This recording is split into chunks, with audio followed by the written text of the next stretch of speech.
The Penn State Nittany Lions travel to play the Wisconsin Badgers this Saturday in yet another awesome week of Big Ten football. This game will kick off at 7:30 p.m. Eastern Time, 6:30 p.m. local time in the Central Time Zone at Camp Randall, and Penn State is only a 6.5-point favorite on the road. And what I want to do today is give you some reasons why Penn State will win this football game. I already made a preview and prediction video for this game, so before I spoil my prediction for this matchup with any of you unfamiliar, if you have not watched my preview and prediction video, please click the link down below in the pinned comment. You may have to click the See More section of the pinned comment, but click that and you'll see the link to my Penn State versus Wisconsin preview and prediction video. With that being said, I did pick Penn State to win this game 34-17, and I have several reasons why I do believe that they will win.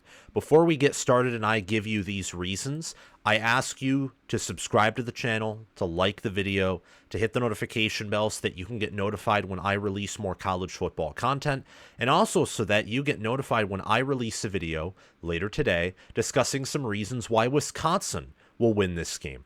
I do this every week for big-time matchups where I think both teams have a chance. Not the, inflated top 10 or inflated big-time matchups where we all know that one team is going to win. Those are rare, but they occur. But in games where there's a chance for the underdog and the favorite to win. And I think there is a chance for Wisconsin to pull this off. And I'm going to be documenting how they can do it, or for some of you, justifying why they will do it this Saturday. So hit the notification bell if you want to see that. But again, like, subscribe, click that notification bell, comment your thoughts down below, comment some reasons why you believe Penn State will win this game, or comment any disagreements you have with the reasons that I give. And also share this video around to other college football fans so that they can see our content and join our awesome community. We're trying to hit 20,000 subscribers very soon, and we'll have a giveaway then. And also, join our Discord server via the link in the description or down below in the pinned comment. And if you want to donate to the channel, check out our merchandise store and make a purchase there, or subscribe to our Patreon page. The links to those are in the description and down below in the pinned comment. But let's get down to business here. And first and foremost, I want to talk about Drew Aller, because I think he is becoming a reason why Penn State can win big games, why they can dominate in games that maybe they weren't projected to be dominant in before, I guess is the way to say it. Because Aller is playing like a top 10 quarterback right now. On the season, he is 103 of 146. He completes 70.5% of his passes. He's thrown for 1,492 yards, averaging 10.2 yards per attempt, 11 passing touchdowns, 4 interceptions, and 86.8 QBR. When you look at his passer rating, Aller right now on the season does have a 175.8 passer rating compared to his 136.9 passer rating last season. He has 121 rushing yards, averaging 4 yards per carry, 3 rushing touchdowns. He's only been sacked 6 times on the season, in part because I think he is more mobile and more aware in the pocket, and both of those things combined are just some small instances of the drastic growth that I think he has had from 2023 to 2024.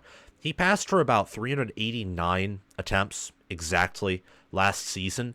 He's only attempted 146 throws, so by the end of the season, he may have around 300, maybe slightly over that, but he's averaging less passing attempts per game because Penn State's running the football more, because they're having more success running. That's helped him out in his numbers, but he's also more accurate, throws a better deep ball, better short and intermediate pass, knows when to take off and run. He also knows when to rip it. He is not timid like he was last year. He's very aggressive at times, as I think showcased in the USC game, where he did throw 2 dumb interceptions as I think part of an expression of he wants to be aggressive, he wants to complete passes, he wants to make plays and not just live to see another down like he did a lot last season, and that sometimes can be detrimental. But also, he was making some really good throws, like on the 2 fourth down conversions on that final touchdown drive for Penn State, where he threw it to Nicholas Singleton for a score, where he's maneuvering in the pocket. He puts perfect touch on the ball that he throws. The 6'5", 238-pound junior could return for Penn State next season. Some already view him as NFL ready. Really, I think that's up to how he does in the next few games because Penn State hasn't played anyone close to their caliber. I don't think Wisconsin is close to their caliber. I think Penn State's one of the best teams in the country. Drew Aller is a big part of the reason why, because right now he's playing at the very worst a near elite level. He's definitely a measured quarterback, and he does flash, I think, elite level quarterback play. And he could be a top 5 college quarterback by the end of the season, easily. Next up, we have high-octane trench play. I think that Penn State in this game has an edge on both sides of the football against Wisconsin. I think that they have a slightly better offensive line when you look at what teams want to do in the Big Ten, how you win in the Big Ten. You win in the Big Ten with run blocking. You do not win in the Big Ten with pass blocking.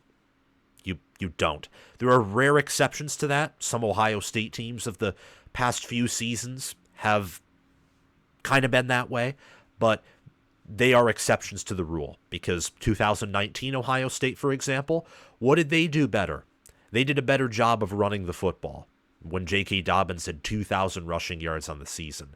And while Penn State and most college football teams today with less time to play because of the new clock rules and just stylistic changes are not going to reach 2,000 rushing yards outside of Ashton Jeanty, of course, who should win the Heisman. You do have teams that really want to force the issue of running the football. That is still Big Ten football. And Penn State does a very good job of dominating opponents at the point of attack. Penn State against USC had, I think, an off day in the trenches where USC did a very good job of limiting Penn State's rushing attack, and USC's offensive line had one of their best games of the season. Penn State still won because they have a good quarterback, good running backs, an NFL tight end in Tyler Warren, brilliant coordinators, and they're deep. But I think that game was a bit of an off game, and it was also the best effort from USC and best performance from a USC football team that I've perhaps seen in the Lincoln Riley era, like dating all the way back to 2022. Like, that was a pretty impressive game by USC. They just fell short, lost by 3 in overtime. But Penn State is elite in the trenches. They have a plus 19.7 point differential per game on average. And you look at some other averages that really relate to the trenches here. They're plus 106 in rushing yards per game compared to how many yards they have on the ground per game versus their opponents. They're plus 2 in yards per carry differential. And they have a plus 3.91 sack percentage, which means that, well, I don't think I'm going to phrase this properly, but in summary, simplified, that means that Penn State on average gets to its opponent's quarterbacks much more effectively than their opponent's defensive lines or opponent defenses get to Drew Aller. A lot of that has to do with the trench play. I think that Penn State has improved at pass blocking on the offensive line as the season has carried on. I think their run blocking is excellent. I think that their defense is running a pretty bend but don't break scheme, and I think that hurts their sack numbers compared to last season. But when I watch them, they find ways to get pressure, especially in the second half after they make adjustments, and they have a lot of talent up front. They got Abdul Carter, you have Devontae Thomas, you have Zane Durant, Denai Dennis Sutton, Alonzo Ford Jr. You have so many good players up front on that defensive line, and then, of course, Nick Dawkins, Ione Olivega, and then all those players on the offensive line that I think have done a pretty good job for the Nittany Lions this season. Up next, reason number 3, I think, are the legendary running back duo of Nick Singleton and Quinton Allen. This year, they have carried 153 rushing attempts. They have 857 yards. They have 10 total touchdowns, 4 of them through the air, 6 of them on the ground.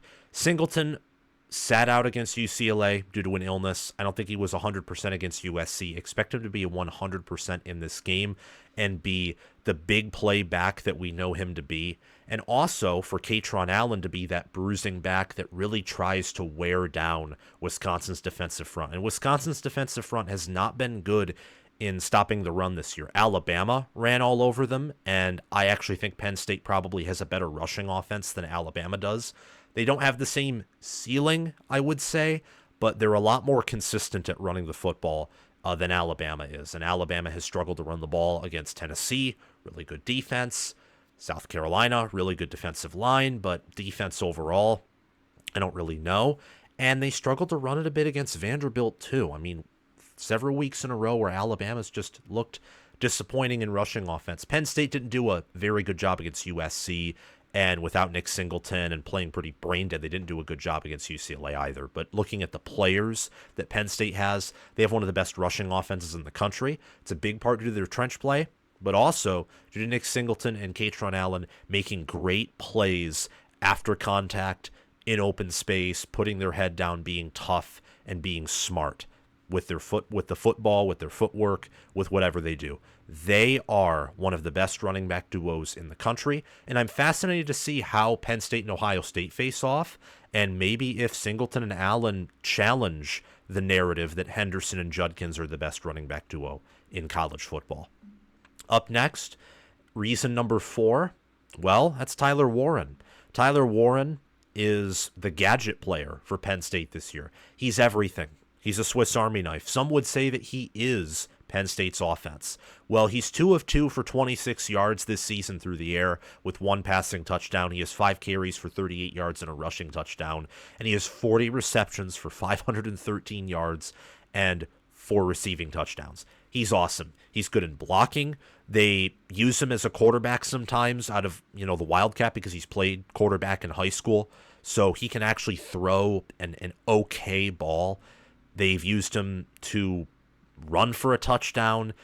I mean, they can use him for anything. They use him to snap the football and then run down the field on a route and on a trick play and catch a touchdown pass. I mean, he is the do-everything player.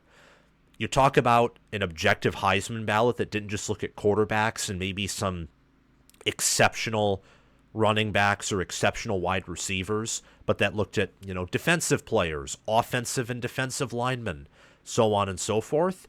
Maybe Tyler Warren would be up there. I mean, if he finishes the season with over 1,000 receiving yards and like over 10 total touchdowns for a tight end, putting up, Brock Bowers numbers, but doing even more than that because of the rushing and the passing and having another game like he did against USC, where, by the way, carried and willed Penn State to win. It was him, and it was Drew Aller, and it was really the defense in the second half for stepping up after a disappointing first half performance that helped Penn State win that game. 17 receptions for 224 yards, 13.2 yards per reception, a touchdown, and also a carry for 4 yards. He's a phenomenal player. He's an All-American tight end, and he is going to help Penn State win this football game because I don't think Wisconsin's defense is talented enough to constantly shut him out.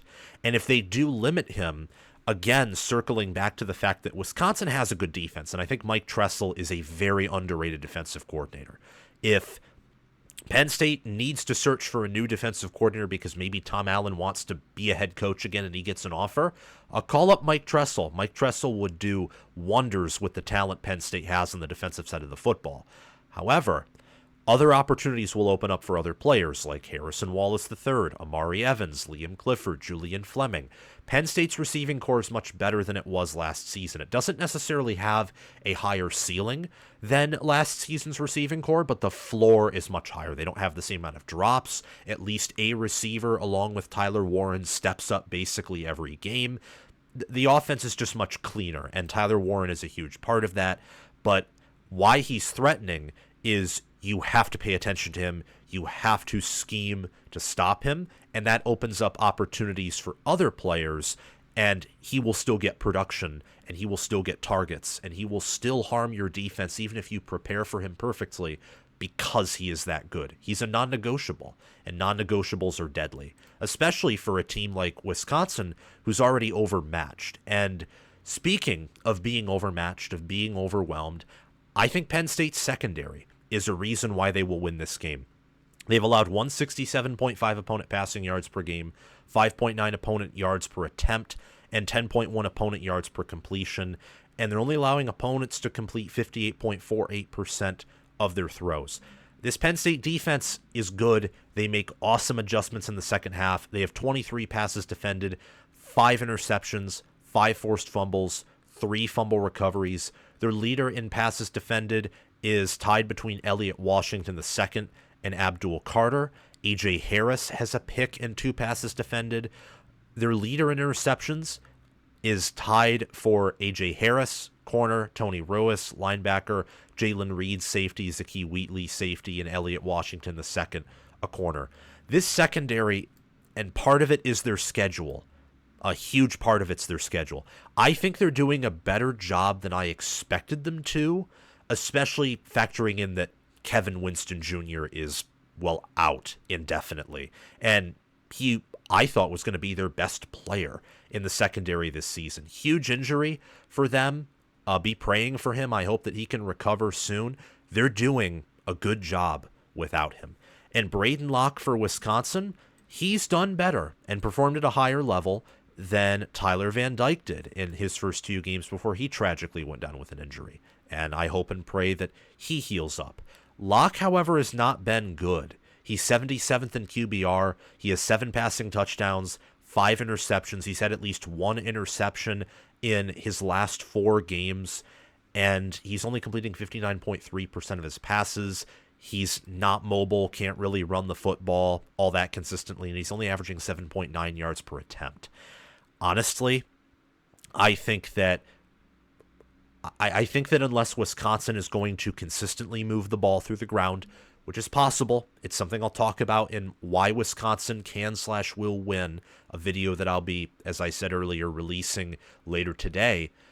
But that is going to take a lot because of Penn State's elite trench play and the fact that I think the Nittany Lions offense is guaranteed every game for the rest of the season to score mid-20s, lower 30s because of Andy Kotelnicki, the weapons that they have, the offensive line that they have, the running backs they have, and also the defense that Penn State has, where they are going to force enough punts from every offense they play to give Penn State multiple opportunities to score and make it so that the offense's margin for error is thankfully greater than 0. But this Penn State secondary did an all right job against Luke Altmaier and Illinois' passing offense, which I think is pretty good. They did an okay job against Miller Moss and USC. Not a great job, but good nonetheless. And I think in this environment, unless Wisconsin can run the ball for like 5 or 6 yards per carry on the majority of their plays and stay ahead in the game, I do think that Braden Locke will have some pressure on him. He will have not just pressure from Penn State's defense and their defensive front, but mental pressure to keep Wisconsin in this game, to keep them ahead, or to maybe dig out from under a huge deficit that Wisconsin incurs. And I think that will result in an interception. At least 1 interception, some bad balls, some batted balls, maybe 2 interceptions, maybe even more than that. I think this can be a huge game for Penn State's defense, not just their front or their rushing defense, but also their passing defense and secondary. And finally, this is the last reason I have. I think Penn State has a creative staff. They have one of the best assistant coaching pools in the country. They're well-conditioned. They're strong. You're not going to tire them out and break them easily. I think that they're the Big Ten sleeping giant. I think we all know, and power ratings and that national pundits will tell you, Oregon is one of the best teams in the country. Ohio State is one of the best teams in the country. Those 2 things are accurate. The only reason I'm bringing up the pundits and national media in kind of a, with criticism is that I don't think people are talking about Penn State in that way. And I think Penn State is close to or as good, maybe better, but I need to see them play Ohio State before I see that, compared to the Buckeyes, compared to the Ducks, compared to the Hoosiers. Like, they're up there. They're in that top 4, the top 4 club, the penthouse club. That is Oregon, Ohio State, Indiana. I think Penn State's up there too. And I think Penn State isn't being talked about. They're a very quiet team. And I like that. I think that Penn State fans should like that. And I think that in this game, you're going to see, with that 34-17 prediction that I have, I think that's what's going to happen, that Penn State's just going to control Wisconsin. It's going to be a business trip, and they're going to move on and prepare for Ohio State. Thank you all so much for watching this video. Remember to like, subscribe, hit the notification bell, and comment your thoughts down below. Thanks to Crash2488, Brasco Rascal, and Conrad Little OH for being Heisman members and sponsoring this video and channel. Thanks to Chris Lane, Ismar, Tyler Nye for being All-American members. And thanks to John Lynn, Roaming Gnome, Matthew Sale, Austin Christmas, Joshua Jorgensen, and Will Loftus for being All-Conference members. Have a great day, everyone. Please check out my merchandise store, Patreon page, and Discord server via the link in the description or down below in the pinned comment. And go Nittany Lions. Go Penn State.